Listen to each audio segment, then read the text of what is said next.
이야기는 카타기리 유이치라는 학생으로 시작됩니다. 그는 고등학교 2학년으로 가진 것이라고는 지긋지긋한 가난뿐이었습니다.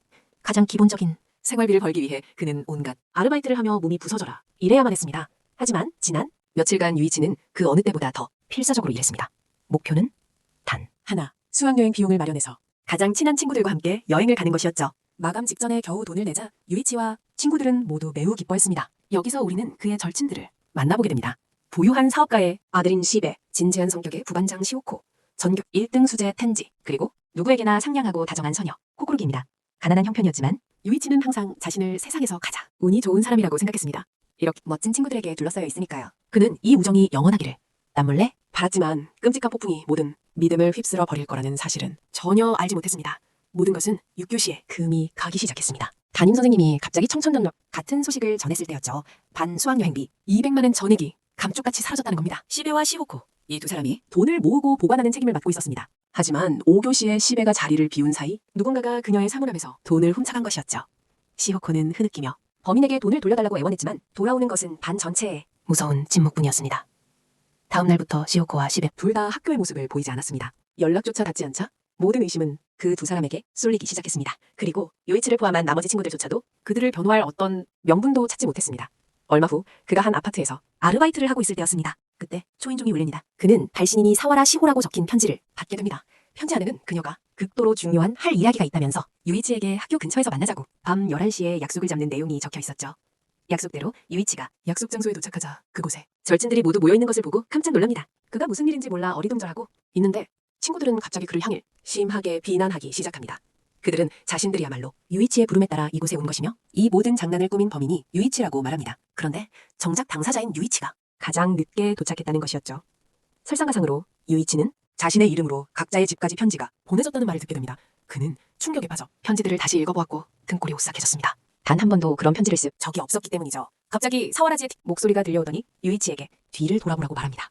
그가 막 돌아선 순간 치명적인 전기 충격에 정신을 잃고 맙니다. 반쯤 깨어있는 혼미한 상태에서 유이치는 자신의 친구들이 누군가에게 끌려가는 모습을 씁쓸하게 지켜봅니다. 완전히 의식을 잃기 전 오래된 기억이 그의 머릿속에 떠오릅니다. 덩치 큰 한 남자가 그에게 이 세상에서 가장 중요한 것은 돈이라고 말합니다. 하지만 이내 돈보다 더 중요한 것은 바로 친구들이라는 어머니의 당부가 담긴 또 다른 기억이 떠오릅니다. 마침내 정신을 차린 그는 자신이 4명의 친구들과 함께 새하얀 방 안에 누워있다는 것을 깨닫습니다. 사와라지가 걱정스럽게 그의 상태를 묻습니다. 갑자기 인형처럼 생긴 생명체가 방 한가운데로 걸어 나옵니다. 코코로기는 이것이 사실 마나부라는 이름의 애니메이션 캐릭터라고 설명합니다. 겉보기에는 귀여워 보이지만 그 행동은 극도로 위험해 보입니다. 마나부는 주위 한번 둘러보더니 환영의 인사를 건넵니다. 여러분 환영합니다. 어려운 건 아무것도 없어요. 여러분은 그저 간단한 게임 하나만 하시면 됩니다. 매 라운드에서 이기면 여러분은 200만 엔을 받게 됩니다. 그리고 그와 함께 매 게임마다 여러분에게는 2천만 엔의 빚을 청산할 기회도 주어지죠. 2천만 엔이라는 액수를 듣자 모두들 충격에 빠져 얼어붙었습니다. 어째서 이런 거액의 빚이 갑자기 자신들에게 떨어졌는지 의아했죠. 유이치는 분노하며 마나부의 멱살을 잡고 따졌지만 그는 태연하게 여러분 중 한 명이 그 2천만 엔의 빚을 지고 있다고 대답합니다. 바로 그때 시베가 다가와 유이치가 이성을 잃지 않도록 말렸습니다.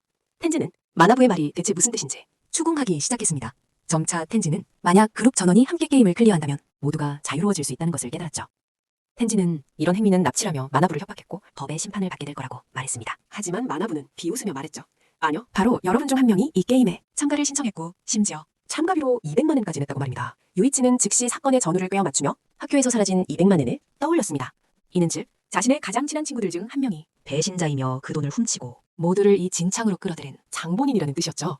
텐즈는 만약 게임을 거부하면 어떻게 되냐고 물었습니다. 마나부는 태연하게 별일은 없을 거라고 대답했죠. 집으로 돌아갈 수는 있지만 그 200만 엔은 자기가 갖고 2천만 엔의 빚은 5명에게 똑같이 나눠진다고 말입니다. 즉 갑자기 한 사람당 400만 엔의 빚을 지게 되고 반드시 갚아야만 하는 겁니다.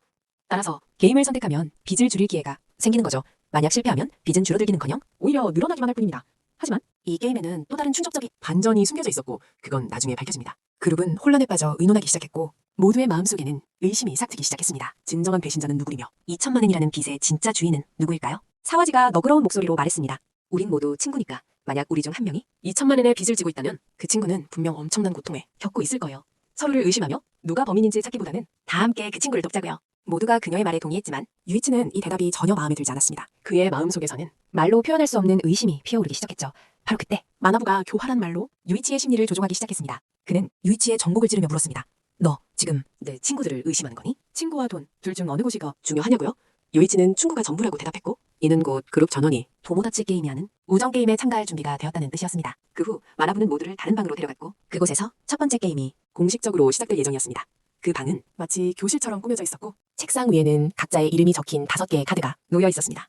마나부는 각자 자신의 카드를 집어 그 안에 적힌 숫자를 확인하라고 했습니다. 카드를 열자 각 카드에는 마이너스 400만 원이라는 숫자가 표시되어 있었는데 이것이 바로 그들의 개인 빚이었습니다. 그는 만약 게임에서 이기면 이 빚이 점차 줄어들 것이라고 설명했습니다. 하지만 만약 누군가 카드에 적힌 빚 액수를 다른 사람에게 보여줄 경우 벌칙이 주어지며 그 사람의 빚은 즉시 2배가 될 것이라고 했습니다. 빚 액수에 대해 말로 이야기할 수는 있지만 절대로 카드를 보여줘서는 안 됐습니다. 첫 번째 게임은 Yes or No 판결 게임이라는 이름으로 공식적으로 시작되었습니다. 코끼리상 게임의 변형 버전이었죠. 규칙은 꽤 간단했습니다. 동전 하나가 양쪽에 예, 아니오가 적힌 작은 판 위에 놓여 있었습니다. 지와 아니오입니다. 만약 모든 사람이 함께 침묵하고 예라는 대답을 생각하면 동전은 예 쪽으로 움직입니다. 하지만 단 한 명이라도 고의로 아니오라는 대답을 생각하면 동전은 즉시 아니오 쪽으로 방향을 바꿉니다. 마찬가지로 모두가 아니오를 생각하는데 단 한 명이 예를 선택하면 동전은 예 쪽으로 갑니다. 다시 말해 최종 결과는 항상 다수와 다른 대답을 한 사람을 따라가게 됩니다. 총 5개의 질문이 주어집니다. 만약 그룹이 단 한 문제라도 맞히면 그들은 승리한 것으로 간주되며 각자의 빚은 400만 엔에서 360만 엔으로 줄어듭니다. 반대로 규칙을 위반하면 빚은 2배로 늘어납니다. 그리고 만약 5문제 모두 틀리게 되면 게임이 끝났을 때 빚이 가장 많은 사람이 끔찍한 벌을 받게 됩니다. 시작하기 전에 마나부는 비꼬는 듯한 조언을 한마디 던집니다. 절대 친구를 의심하지 마세요. 첫 번째 라운드, 스보가 질문을 읽을 차례입니다. 편지를 본 그의 표정이 갑자기 변합니다. 이윽고 그는 그룹에게 후지산이 일본에서 가장 높은 산이 맞는지 물었습니다. 모두들 안도의 한숨을 내쉬었습니다. 너무나 쉬운 질문이라 모두가 정답을 맞힐 것이라고 확신했기 때문입니다. 모두가 동전 위에 손가락을 올렸습니다. 마나부는 고쿠로기에게 결과를 발표하라고 합니다. 하지만 유이치가 경악하는 가운데 동전은 아니어 쪽으로 움직였습니다. 정답은 명백히 예여야 했는데도 말이죠. 이로써 누군가 고의로 다른 답을 했다는 것이 확실해졌습니다. 사와라기가 입을 열려 했지만 텐지가 재빨리 그녀의 입을 막았습니다. 지금 말을 하면 빚이 2배로 늘어나는 벌을 받기 때문입니다. 두 번째, 질문은 사와라기가 읽었습니다. 1 더하기 1은 2가 맞나요? 다시 한번 모두의 입가에 미소가 번졌지만 결과는 또다시 아니어였습니다. 유이치는 배신자가 바로 이곳에 있다는 것을 깨달았습니다. 짧은 회상 장면이 나타나며 한 장면이 드러납니다. 시베는 얼굴에 상처가 있는데 그건 사와라기에게 고백했다가 거절당하며 맞아서 생긴 상처였습니다. 시베는 텐지와 유이치에게 조언을 구하지만 텐지는 남의 막장 드라마에 끼어들기 싫다며 거절하죠. 결국 시베는 유이치에게 부탁합니다. 유이치가 사와라기를 찾아가자 그녀는 시베를 용서해주겠다고 말합니다. 단 아무도 모르는 비밀을 하나 알려준다면 말이죠. 그는 정말로 그녀에게 비밀을 하나 공유했습니다. 다시 현재 텐지가 읽은 세 번째 질문 적시 결과는 아니었습니다. 유이치는 이대로 가다간 게임에서 완패할 거란 생각에 점점 초조해지기 시작합니다. 마침내 유이치가 질문 카드를 받아들였는데 그는 카드를 보고 경악합니다. 거기엔 아무 질문도 적혀있지 않았기 때문이죠. 대신 카드는 질문자가 직접 질문을 만들라고 요구하고 있었습니다. 즉 처음부터 지금까지 이전의 모든 사람들이 스스로 질문해 지어냈다는 뜻이었습니다. 카드 맨 아래를 본 유이치는 치명적인 한 줄을 읽게 됩니다. 만약 동전이 예 쪽으로 가면 그룹 전원이 승리하지만 동전이 아니오 쪽으로 가면 질문자 개인의 빚이 절반으로 줄어든다는 내용이었죠. 그제야 유이치는 왜 결과가 항상 아니오였는지 깨닫게 됩니다. 이 게임은 친구들이 서로를 배신하고로 설계된 것이었습니다. 이전 질문자였던 사와라기, 시베, 그리고 텐지는 모두 아니오라는 결과가 자신에게 이득이 되는 상황을 의도적으로 만들어냈던 겁니다. 마치 세 사람 모두 자신의 빚을 줄이기 위해 몰래 틀린 답을 선택한 것처럼 보였죠. 이러한 추리가 유이치의 머릿속을 복잡하게 스쳐 지나가는 동안 비밀 통제실에서는 2명의 소녀가 모니터를 통해 모든 상황을 지켜보고 있었습니다. 그중 한 명은 유이치의 표정을 보고 의기양양하게 웃음을 터뜨립니다. 그녀는 마침내 그가 친구들을 의심하기 시작했다는 사실을 통쾌해하고 있었죠. 유이치는 예와 아니오 사이에서 갈등에 휩싸입니다. 다른 친구들의 빚은 이미 절반으로 줄었을지도 모른다고 생각했기 때문이죠. 하지만 여기서 주목해야 할 한 가지 디테일이 있습니다. 유이치의 카드에 적힌 조건이 다른 사람들과 같으리란 보장은 없었고 어쩌면 5번째, 편지는 이기적인 특권 같은 건 전혀 없는 순수한 질문일지도 모릅니다. 감시실에서 다른 한 명의 소녀는 이 게임에서 이긴 사람은 아무도 없었다고 냉정하게 말합니다. 항상 유이치를 가장 진실하고 정직한 친구로 여겼던 코코로기의 고벽을 떠올린 유이치는 정신을 차립니다. 그는 자신이 직접 고른 질문을 큰 소리로 읽기로 결심합니다. 일주일은 7일이 맞지? 이기적인 선택 대신 그는 코코로기를 구하고 이 끔찍한 게임을 끝내기 위해 얘를 선택합니다. 하지만 안타깝게도 동전은 끈질기게 아니오 쪽으로 움직였습니다. 유이치의 정신은 무너지기 시작합니다. 누군가 일부러 코코로기를 궁지로 몰아넣어 그녀가 모든 빚을 짊어지게 하려는 걸 깨달았기 때문이죠. 마침내 코코로기의 차례가 되자 그녀는 목이 메어 마지막 질문을 던집니다. 이 일이 끝나도 우리 계속 좋은 친구로 지낼 수 있는 거지? 모두가 떨리는 손으로 동전의 손가락을 올리며 믿음에 대한 최후의 심판을 준비합니다. 놀랍게도 유이치가 먼저 입을 열어 말을 함으로써 규칙을 깼고 정적을 깨트리는 질문을 던졌습니다. 사와라기 시호는 무슨 색 속옷을 입고 있지? 그 말을 들은 모두는 충격으로 얼어붙을 뿐이었습니다. 유이치는 누군가 정체를 드러내도록 계속해서 도발적인 말을 던졌습니다. 유이치는 다른 사람들의 빚이 절반으로 줄었을 거라고 생각했습니다. 반면 먼저 규칙을 어겼기 때문에 자신의 빚은 2배가 되었을 거라고 말이죠. 배신자의 의지를 흔들기 위해 유이치는 뻔뻔한 거짓말로 연막을 칩니다. 그는 자신의 카드에는 게임이 끝났을 때 빚이 가장 적은 사람이 가장 많은 빚을 떠안는 벌을 받게 된다고 적혀있다고 말합니다. 통제실에서 한 소녀는 유이치가 거짓말을 하고 있다는 것을 알아차렸지만 다른 한 명은 그가 어떤 계획을 꾸미고 있다고 믿었습니다. 다른 한 명은 이 거짓말을 이용해 진짜 배신자가 자신을 구하기 위해 찬성을 선택하도록 압박했습니다. 그리고 예상대로 모두가 동전에 손을 올리자 동전은 찬성 쪽으로 움직였고 그룹에게 첫 승리를 안겨주었습니다. 모니터를 통해 지켜보던 두 여자는 유이치가 평범한 꼬맹이가 아니라는 것을 깨닫기 시작합니다. 게임이 끝난 후 유이치는 모두에게 현재 빚이 얼마인지 묻습니다. 텐지는 각자의 빚이 360만 엔으로 동일하다고 말합니다. 규칙에 따라 승리하면 각자 40만 엔씩 빚이 줄어들기 때문이었죠. 텐지는 다 같이 카드를 꺼내 확인해보자고 하려다가 카드가 공개되면 빚이 즉시 2배가 되기 때문에 급히 그 말을 거둡니다. 사와라기와 시베는 아까의 위반으로 유이치의 빚이 규배가 된 건 아닌지 걱정스럽게 묻지만 그는 대연하게 아니라고 대답합니다. 그의 빚은 여전히 360만 엔인데 2배가 되긴 했지만 그 후에 자신의 카드에 적힌 조건 덕분에 다시 절반으로 줄었기 때문이었죠. 유이치는 다음 라운드를 준비하기 위해 서로를 믿자고 팀을 독려합니다. 마나부가 그룹을 새로운 방으로 안내할 때 유이치는 신발끈을 핑계로 잠시 뒤에 남습니다. 혼자 남은 그는 정말 배신자가 있다면 어떻게 모두의 빚이 똑같을 수 있는지에 대해 고민합니다. 그는 테이블 위의 편지들을 다시 읽어보며 단서를 찾으려 했지만 얄궂게도 사용된 잉크는 일정 시간이 지나면 자동으로 사라지는 종이었고 유이치는 단서가 연기처럼 사라져버리자 더욱 초조해집니다. 바로 그때 사와라기가 돌아와 유이치에게 왜 그렇게 울상이냐고 묻습니다. 유이치는 단도직입적으로 그녀가 왜 여기 있냐고 물으며 사실은 그녀를 배신자로 의심하고 있다고 밝힙니다. 그 이유는 그녀가 처음부터 친구를 의심하지 말자거나 배신자 괴로울 테니 도와줘야 한다고 말했기 때문입니다. 사와라기는 당황하며 그렇게 말한 건 유이치를 도둑으로 생각했기 때문이라고 해명합니다. 유이치는 불같이 화를 냅니다. 결국 내가 가난하고 부모님이 없다는 이유만으로 날 의심했다는 거냐고. 엄마라고요? 사와지는 서둘러 부정했고 이윽고 아무도 예상치 못한 순간에 그녀는 내뱉었습니다. 내가 널 좋아해. 유이치는 얼굴이 새빨개지며 그대로 굳어버렸죠. 그녀는 아직도 자신을 의심하냐고 물었고 유이치는 그녀가 도둑이라고 생각하지 않는다고 답했습니다. 바로 그때 사와지는 충격적인 사실을 털어놓았는데요. 자신의 빚이 360만 엔이 아니라 760만 엔이라는 것이었습니다. 아까 실수로 말했을 때 목소리가 녹음되어 빚이 2배가 되는 벌칙을 받게 된 것이죠. 그녀는 또한 5번째 질문에서 유이치가 코코로기를 구하려 했지만 의도치 않게 자신을 구하게 된 것이라고 말했습니다. 당시 빚이 가장 많았던 사람이 바로 자신이었기 때문이죠. 사와지는 절대로 그를 배신하지 않을 것이며 둘이서 함께 이 게임을 헤쳐나가자고 다짐했습니다. 유이치도 고개를 끄덕이며 그녀를 믿기로 했죠. 한편 관제실에서는 운영진들이 유이치의 날카로움에 감탄하고 있었습니다. 특히 돈과 관련된 문제에 대해서 말이죠. 하지만 그들은 텐지가 멀리서 이 모든 대화를 엿듣고 있다는 사실 전혀 알지 못했습니다. 두 번째 게임은 옥상에서 열리게 되었고 이번에는 마나부 인형이 멋진 정장을 입고 나타났습니다. 그 녀석은 비밀을 숨기는 것은 좋지 않다며 이번에는 모두가 서로의 비밀을 가장 정직하게 폭로해야 한다고 선언했습니다. 하늘 위에서 신이 지켜보고 있기 때문이라면서요. 게임의 이름은 뒷담화 수고로크. 하늘 한가운데에 게임 규칙이 나타났습니다. 각자 개인실로 들어가 그곳에 준비된 종이와 펜으로 친구에 대한 나쁜 비밀을 적어 상자에 넣어야 합니다. 5명 모두가 작성을 마치면 마나부가 모든 사람과 신 앞에서 그 종이를 큰 소리로 읽을 것이고 운영진인 신들이 비밀의 심각성에 따라 각자가 몇 칸을 전진할지 결정하게 됩니다. 이 게임에서 이기기 위해서는 단 한 명이라도 골인 지점에 도착하면 됩니다. 누군가 골이 나면 모두의 빚 40만 엔이 사라지고 게임판 위에 남아있는 사람들은 추가 상금을 얻게 됩니다. 3라운드를 하지 않고도 100만 엔을 추가로 받게 됩니다. 하지만 골이 나는 사람은 거대한 개인 빚을 짊어지게 되며 그 액수는 나중에 공개될 거라고 합니다. 마나부는 그들을 도발하며 시베에게 이가 있다는 얘기부터 코코로기가 어떤 속옷을 입는지 같은 것까지 뭐든지 쓸 수 있다고 말합니다. 만약 비밀이 거짓으로 판명되면 그걸 쓴 사람이 맨 앞에 서서 벌을 받게 됩니다. 반대로 다른 사람은 썼는데 누군가 백지를 낸다면 쓴 사람은 이득을 보고 백지를 낸 사람은 큰 손해를 보게 되죠. 그는 모두에게 게임을 최대한 빨리 끝내라고 재촉합니다. 사와지가 화를 내며 소리칩니다. 마나부, 친구에게 상처 주는 그런 무의미한 짓 강요하지 마. 마나부는 태연하게 대답합니다. 그러고 싶으면 백지를 내도 괜찮아. 그리고 만약 모두가 백지를 낸다면 신은 심판할 게 없겠지. 그럼 모두가 평화롭게 한 걸음씩 나아갈 수 있을 거야. 그 말을 듣고 유이치와 친구들은 백지를 내서 다 함께 골인하기로 결심합니다. 첫 번째 라운드는 순조롭게 진행되었고 새하얀 5장의 백지 덕분에 모두 함께 한 걸음 나아갈 수 있었습니다. 하지만 유이치는 곧 치명적인 함정을 깨닫습니다. 한 걸음 나아갈 때마다 각자의 빚이 10만 엔씩 늘어난다는 것이었죠. 그는 이렇게 거북이 걸음도 골인 지점까지 가게 되면 각자 게임이 끝날 때쯤엔 깃 600만 엔에 달할 것이라고 계산합니다. 두 번째 라운드로 넘어가자 모두는 여전히 모든 투표용지를 박지로 내는 깨끗한 전략을 고수합니다.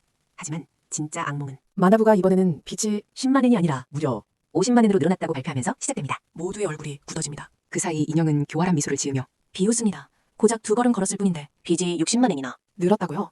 그리고 그는 심리적으로 치명타를 날립니다. 가장 먼저 골인하는 사람은 팀 전체의 빚을 전부 떠안아야만 했습니다. 이는즉 함께 앞으로 나아가는 것이 어리석은 행동이며 모두를 진퇴양난의 상황에 빠뜨린다는 것을 의미했죠. 사화지는 이 모든 게 그저 값싼 사기극일 뿐이라며 분노에 차 소리쳤습니다. 세 번째 라운드에 이르러 균열이 공식적으로 드러났습니다. 5장의 쪽지 중 4장은 백지였지만 나머지 1장은 악의가 가득한 글씨로 더럽혀져 있었습니다. 그 쪽지에는 2가지 진실이 폭로되었습니다.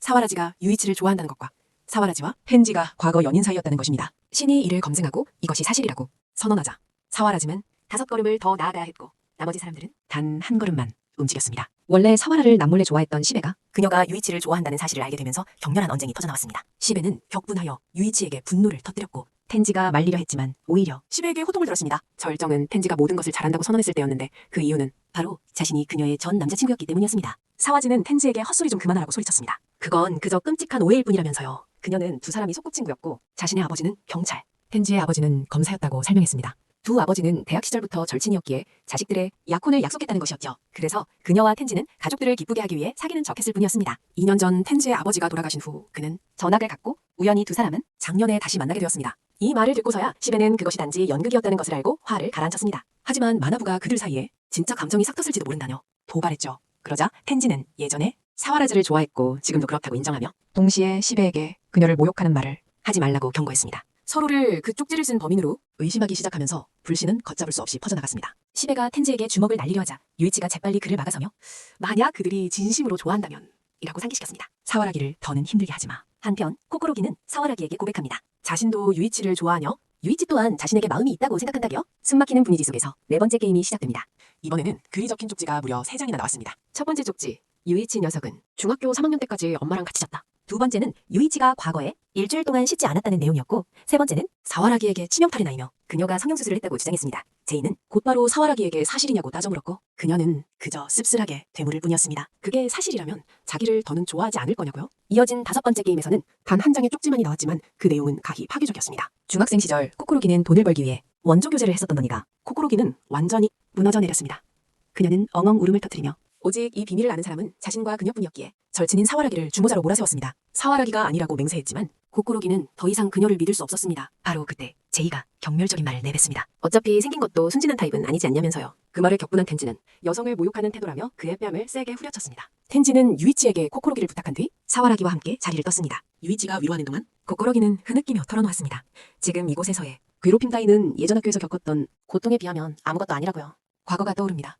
코코로기는 끊임없이 친구들에게 폭행을 당했지만 엄마를 걱정시키고 싶지 않아 침묵을 택했습니다. 아무도 도와주지 않자 그녀는 돈이야말로 평온을 살 수 있는 유일한 것이라고 깨달았습니다. 그녀는 자신을 괴롭히는 아이들에게 잘 대해달라는 의미로 돈을 주기 시작했습니다. 돈을 마련하기 위해 그녀는 렌탈 여친이라는 길에 발을 들여 낯선 남자들과 함께 식사를 하고 파티에 참석했던 것입니다. 어느 날 한 남자가 그녀의 몸에 손을 대려 했습니다.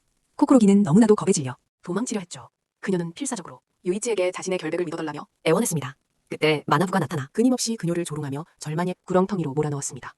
관제실에서는 마리아와 츠키노가 이미 더럽혀졌으면서도 순결한 척하려는 인간의 위선에 대해 이야기를 나누고 있었죠. 코코로기가 완전히 무너지기 직전 유이치가 그녀의 눈을 똑바로 쳐다보며 자신은 과거의 일 따위는 전혀 신경 쓰지 않는다고 단언했습니다. 그는 그녀를 절대적으로 믿었습니다. 그리고 유이치는 가까이 다가가 그녀의 귓가에 엄청난 비밀, 어쩌면 이 잔혹한 게임의 판도를 완전히 바꿔놓을 계획을 속삭였습니다. 관제실의 마리아는 츠키노에 대해 유이치가 코코로기의 귓가에 무슨 말을 속삭였는지 궁금해하며 물었지만 츠키노도 어깨를 으쓱할 뿐이었습니다. 그녀는 유이치가 절대 평범하고 순진무구한 소년이 아니며 분명 누구 못지않게 어둡고 비밀로 가득 찬 과거를 가지고 있을 것이라고 판단했습니다. 다시 게임으로 돌아와 코코로기는 어느 정도 평정을 되찾고 여정을 계속했지만 그녀는 유이치에게 반드시 자기 곁에 꼭 붙어 있어 달라고 강하게 요구했습니다. 그녀의 눈빛은 사와라기를 향한 증오로 여전히 가득 차 있었습니다. 사와라기가 아무리 해명하려 해도 코코로기는 이 친구에 대한 자신의 믿음은 완전히 깨져버렸다고 차갑게 선언했습니다. 험악한 분위기를 감지한 텐지는 사와라기에게 그녀와 코코로기 사이에 있었던 일의 자초지종을 물었습니다. 사와라기는 목이 메인 채로 고등학교에 막 입학했을 때 코코로기가 한 무리에 남학생들에게 괴롭힌다는 것을 보고 도와줬던 일을 설명했습니다.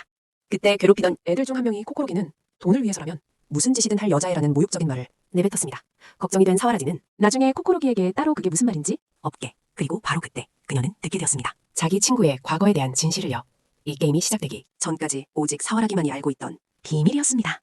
이야기가 끝나고 사와라기는 친구를 배신하는 일은 절대 없을 거라고 단호하게 말했습니다. 그 말을 듣자 텐지는 곧바로 달콤한 말을 쏟아냈습니다. 그래, 난 널 전적으로 믿어. 누구보다 널 잘 아는 걸. 우린 어릴 때부터 친구였잖아. 텐지의 맹목적인 지지에 사와라기는 마음이 한결 가벼워지고 편안해졌습니다. 한편 시베는 구석에서 그들을 지켜보며 분하고 질투심 가득한 표정을 짓고 있었죠. 감시실에서는 마리아와 츠키노가 진짜 배신자가 누구일지 추측하는 게임을 시작했습니다. 츠키노는 사와라기가 어릴 때부터 금수저였기 때문에 돈보다는 우정과 사랑을 더 중요하게 여길 거라고 생각했죠. 하지만 마리아는 오히려 사와라기다. 모두를 조종하고 있는 것일 수도 있다고 반박했습니다. 모두의 비밀을 손에 쥐고 있음이때야. 아니면 심지어 유이치가 그 배신자일 수도 있다고도 했죠. 바로 그때 어둠 속에 숨어있는 한 남자의 얼굴이 화면에 비쳤습니다. 그는 희열에 채서 마침내 이 우정의 끈이 끊어지기 직전이라고 말하고 있었습니다. 회상은 운명의 그날 200만 원이 도난당했던 날로 돌아갑니다. 사와라기가 반회비를 들고 교무실로 가던 중 한 여학생이 막아섰습니다. 선생님이 아주 급한 일로 부르신다고 말했죠. 아무런 의심 없이 사와라기는 돈을 개인 사물함에 넣고 조심스럽게 잠갔습니다. 잠시 후 어떤 그림자가 조용히 그녀의 사물함 쪽으로 다가오다가 실수로 코크로기가 부딪혔습니다. 코크로기가 손에 볼펜을 들고 있었기 때문에 펜 끝이 그 낯선 사람의 얼굴에 긴 잉크 자국을 남겼죠. 그녀가 서둘러 사과하자 그 사람은 괜찮다고 기묘한 톤으로 대답했습니다. 코크로기가 혹시 찾는 거라도 있냐고 묻자 그 사람은 차갑게 대답했습니다. 아니, 내 볼 일은 끝났어. 그놈은 떠났죠. 훔친 200만 엔을 손에 든 셈이요. 코크로기는 얼핏 그놈의 얼굴을 봤는데 피를 흘리고 있었지만 그 녀석은 그저 태연하게 이런 일은 늘 있는 일이라고 말할 뿐이었습니다. 다시 현재로 돌아와서 그 의문의 목소리가 또다시 의기양양하게 울려 퍼지며 사와라기가 중학교 시절 생긴 흉터 때문에 성형수술을 받았다는 사실을 폭로합니다. 그리고 그런 사적인 비밀을 아는 건 오직 그놈뿐이었죠. 마침내 돈을 훔치고 모두를 이 잔혹한 게임으로 밀어넣은 범인의 정체가 공식적으로 드러났습니다. 그는 다름 아닌 미카사 텐지였습니다. 텐지야말로 모두의 우정이 산산조각 나기를 가장 바라는 녀석이었던 겁니다. 그는 사와라기에게 반지를 선물했지만 사실 그 반지 안에는 아주 정교한 도청장치가 숨겨져 있었습니다. 이를 통해 그는 모든 대화를 24시간 내내 엿들을 수 있었죠. 텐지가 코크로기의 과거를 쥐고 있었고 사와라기의 사물함 열쇠 위치를 정확히 알았던 이유입니다. 게임이 잠시 중단된 사이 텐지는 또다시 사와라기를 심리적으로 조종하기 시작합니다. 그녀를 믿는 척하며 안심시키려 한 거죠. 하지만 속으로는 이렇게 비웃고 있었습니다. 그걸 쓴 건 바로 나야. 네가 아니란 거 안다고. 난 모두에 대한 더러운 얘기도 다 써놨거든. 텐지는 사와라기에게 서로 의심하지 말고 친구들을 믿어라고 조언했지만 실제로는 몰래 그녀와 코코로기의 사이를 이간질하고 있었습니다. 유이치의 마음을 얻기 위해 이 모든 일을 꾸민 게 바로 코코로기라고 암시하면서 말이죠. 그는 사와라기의 머릿속에 코코로기가 유이치의 동정심을 사기 위해 스스로를 깎아내린다는 생각을 심어줍니다. 사와라기가 자기보다 예쁘다는 걸 아니까요. 사와라기가 여전히 반신반의하자 텐즈는 한술 더 뜹니다. 요이치는 원래 너무 착해 빠진 녀석이라 어떤 여자든 도와달라고 애원하면 마음이 어떻든 간에 절대 거절하지 못할 거라고 말입니다. 다른 사람을 좋아하게 되더라도 사와라기는 흔들리기 시작하며 텐지에게 그런 말을 하냐고 묻습니다. 그는 당황한 척하며 그저 그녀가 너무 걱정돼서 그랬을 뿐이라고 둘러댑니다. 게임이 계속되자 유이치는 텐지에게 먼저 방에 들어가 글을 쓰라고 합니다. 텐지는 의심을 사지 않기 위해 아무 말 없이 자리를 뜹니다. 방에 들어가자마자 그는 다음에 무엇을 쓸지 계산하기 시작합니다. 지금까지 아무도 자신에 대해 나쁜 말을 한 사람이 없었고 자신은 항상 뒤에서 지원하는 역할을 해왔기 때문에 아무도 조금도 의심하지 않을 거란 걸 깨달았죠. 텐지는 아주 대담한 수를 둡니다. 바로 스스로 자신에 대한 나쁜 말을 써서 동료들 눈에 흠잡을 데 없는 알리바이를 만드는 것이었죠. 텐지가 막 밀실에서 나오자마자 유이치가 갑자기 사와라기의 뺨을 세게 후려치면서 긴장된 분위기가 감돌았습니다. 그는 어째서 코크로기가 스승 자신을 험담하는 글을 썼다고 누명을 씌울 만큼 잔인할 수 있냐며 그녀를 큰 소리로 총했습니다. 유이치의 분노에 사와라기는 전혀 흔들리지 않았습니다. 그녀는 차갑게 그가 원하는 것을 얻기 위해 여자가 얼마나 수단과 방법을 가리지 않는지 절대 이해하지 못할 거라고 선언합니다. 그녀는 코코로기를 도전적으로 쳐다봤지만 곧바로 코코로기에게 찬물을 끼얹는 듯한 말을 듣게 됩니다.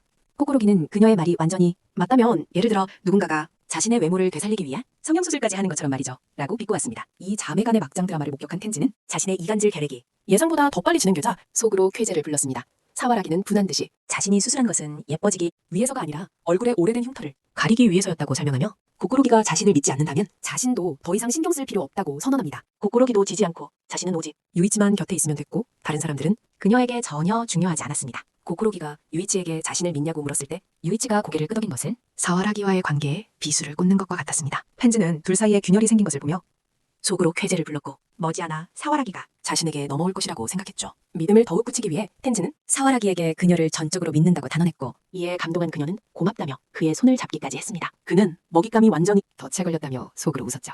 관제실에서 마리아와 츠키노도 이 복잡한 여성의 심리 변화에 감탄하지 않을 수 없었습니다. 츠키노는 여자가 극도로 민감한 생물이라고 평했죠. 그들은 자신을 더 잘 이해해주면 다른 남자가 나타나면 깊은 사랑도 눈 깜짝할 사이에 버릴 수 있다는 겁니다.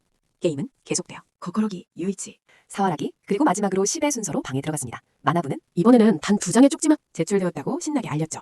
첫 번째 쪽지는 사와라기가 평소 남자 속옷을 입는다고 폭로했고 그 말에 그녀는 즉시 텐지의 부추김대로 코코로기를 총알이라도 쏠 듯한 눈빛으로 쳐다봤습니다. 두 번째 쪽지는 텐지를 겨냥한 것으로 그가 자신의 나이를 속였다는 사실을 폭로했습니다. 모두가 놀란 가운데 텐지는 태연하게 자신이 1년 유급해서 다른 모두보다 한 살 많다는 사실을 인정했고 사와라기는 곧바로 그에 대한 신뢰를 표했습니다. 그는 이 기회를 틈타 사와라기를 한쪽으로 데려가 모두가 그녀를 멀리하고 있지만 자신만은 언제나 그녀의 가장 든든한 버팀목이 되어주겠다고 속삭였습니다.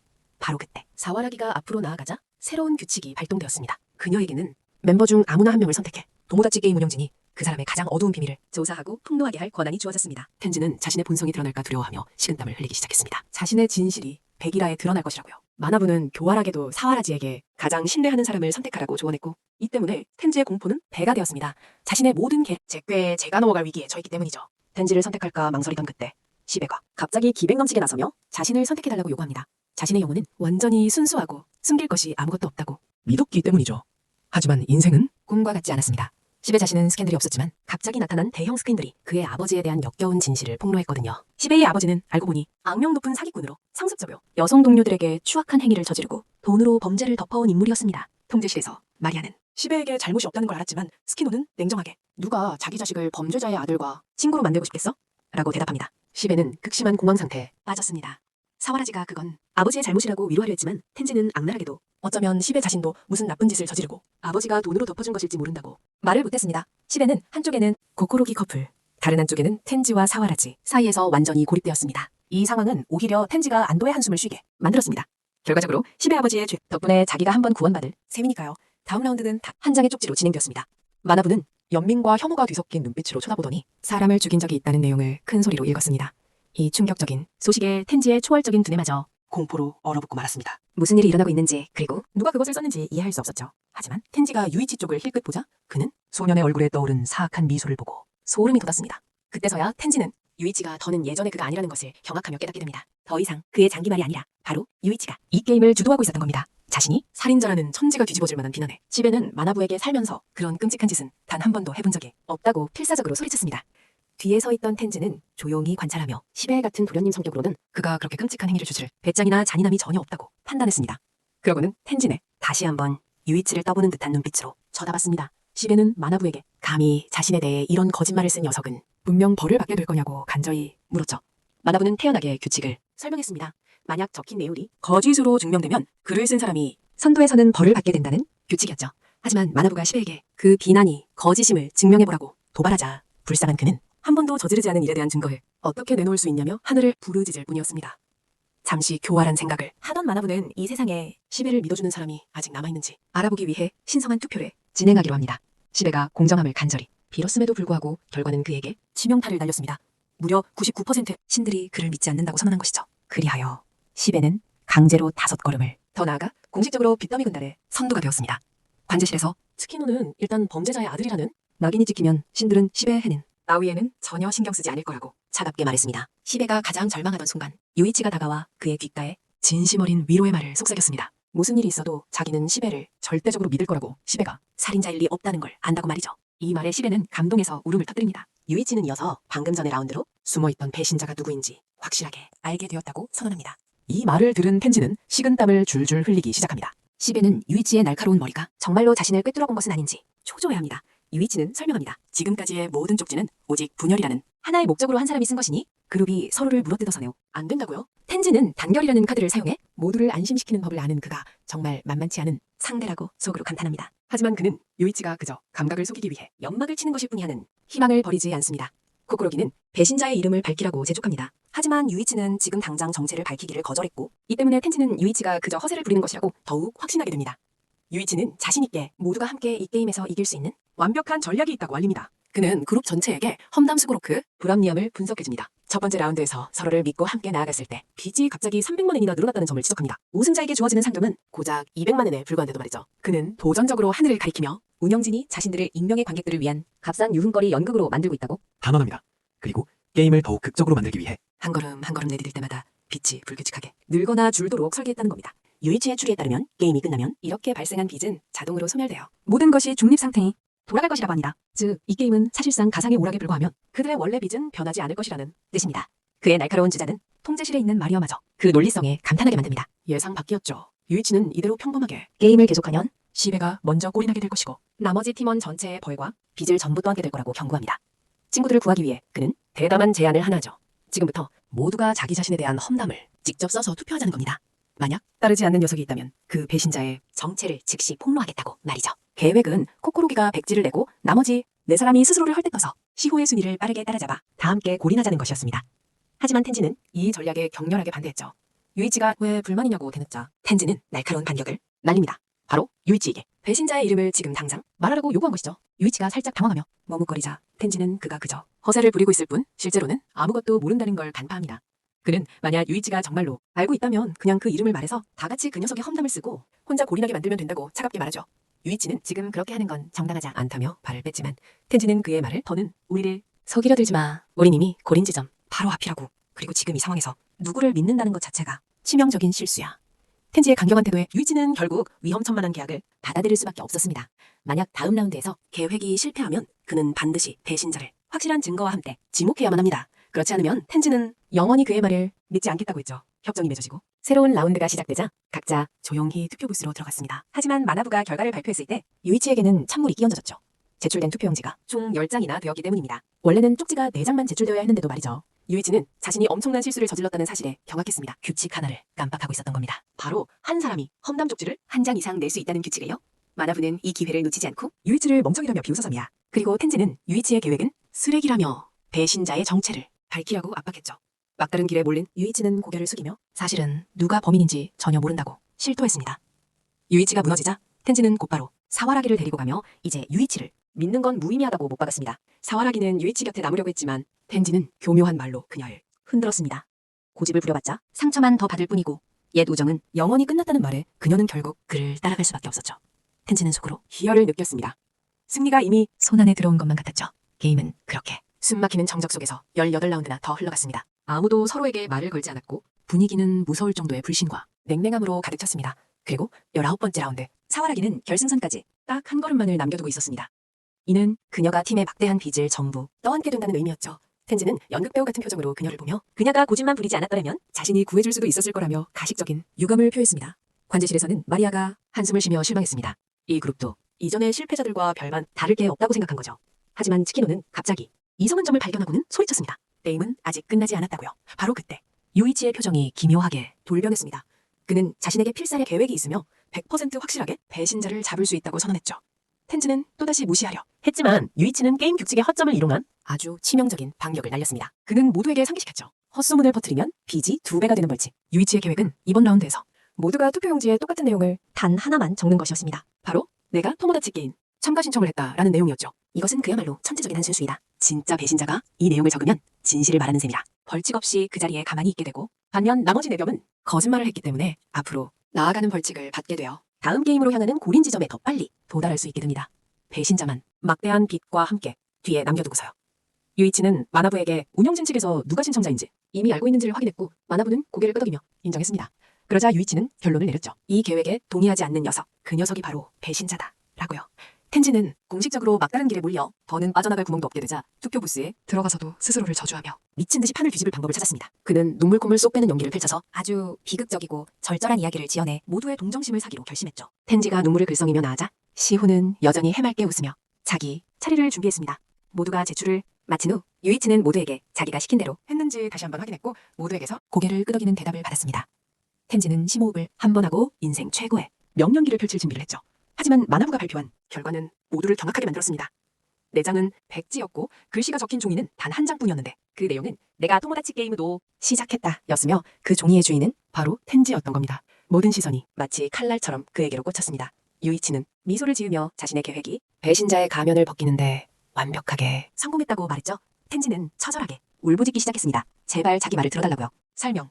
유이치는 텐지의 머리에 살며시 손을 얹고 왜 우는지 다정하게 물었습니다. 그 순간 텐지는 유이치가 여전히 속이기 쉬운 멍청이이며 자신의 연극이 완벽하게 성공했다고 생각했습니다. 하지만 아니었습니다.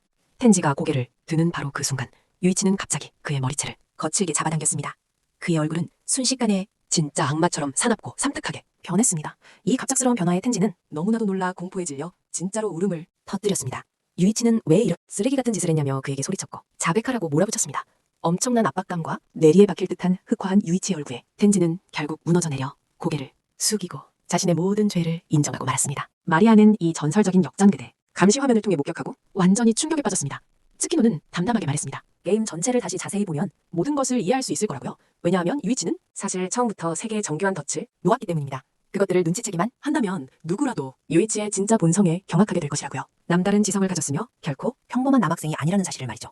유이치는 자신이 펼친 그물망 계획 전체와 어떻게 배신자를 밝혀냈는지 차분히 설명하기 시작했습니다. 그는 자신이 두 번째 게임이 시작되기도 전에 모든 시나리오를 짜놨다고 단언했습니다. 세 번째 라운드가 진행되고 텐지와 사와라기의 교제 사실을 폭로하는 쪽지가 나타났을 때 바로 그 순간 유이치와 사와라기는 함께 배신자를 찾아내자는 암묵적인 합의에 이르렀습니다. 직접적인 말을 나누지는 않았지만 그들은 순조롭게 계획을 실행하기 시작했습니다. 유이치는 계속해서 사와라기에게 지시를 작은 쪽지를 통해 전달했습니다. 츠키노는 이것이 바로 유이치의 첫 번째 덫이라고 지적하며 마리아에게 다시 확인해보라고 합니다. 녹화 영상입니다. 유이치가 투표 부스에 들어갔을 때 그는 카드 2장과 펜 한 자루를 들고 있었지만 정작 자기 카드는 비워뒀습니다. 그가 나올 때 유이치는 사와라기의 어깨를 치며 마치 자기는 백지를 낸 것처럼 말했지만 실제로는 몰래 지시가 적힌 쪽지를 그녀에게 건넨 것이었습니다. 텐지는 경악하며 어떻게 유이치가 사와라기를 그렇게 쉽게 믿을 수 있냐고 물었습니다. 유이치는 냉정하게 그녀를 맹목적으로 믿은 것이 아니라 목숨을 건 시험에 들게 한 것이라고 답했습니다. 그는 그녀에게 자신에 대한 비밀, 오직 그녀만이 알 수 있는 비밀을 쓰라고 요구했죠.